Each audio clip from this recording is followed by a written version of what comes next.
તો ભરૂચના આમોદ અને જંબુસરમાં પણ ધોધમાર વરસાદ ખાબક્યો। વહેલી સવારથી જ ધોધમાર વરસાદ વરસ્યો છે।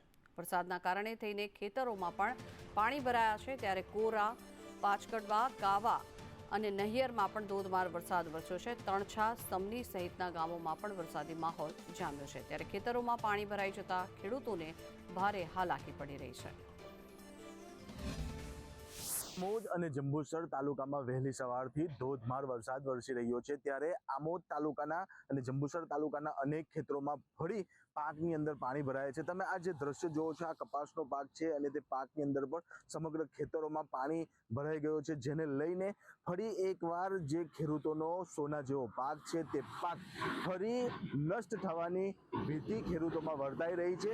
ત્યારે હાલ થોડા દિવસ પહેલા જ જંબુસર તાલુકામાં અને ભરૂચ જિલ્લામાં ભારે વરસાદ હતો ને જેને લઈને અનેક ગામડાઓ જે હતા, જે દાદર નદી કિનારાના જે ગામડાઓ હતા, એ ગામડાઓના પાકને સંપૂર્ણ નુકસાન થયું હતું અને એ નુકસાનના કારણે અહીંયાના જે આ વિસ્તારના ખેડૂતો છે તેમની હાલત કફોડી બની હતી। પરંતુ ફરી એકવાર આજે વરસાદ વરસતા આ જંબુસર અને આમોદ તાલુકાના ખેતરોમાં પાણી ભરાયા છે અને પાકને નુકસાન થવાની ભીતિ વર્તાઈ રહી છે। રફીક મલિક, સંદેશ ન્યૂઝ, જંબુસર, આમોદ।